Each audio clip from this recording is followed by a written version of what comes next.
People say, why should I call out to Allah? And it sounds like a valid statement. Listen to it.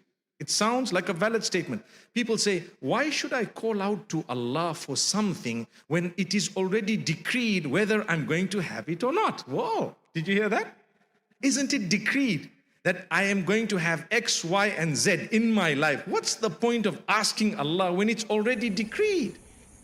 Because it was part of the decree that you were going to call Allah, call out to Him, and as a result, He was going to give you that. You see the point?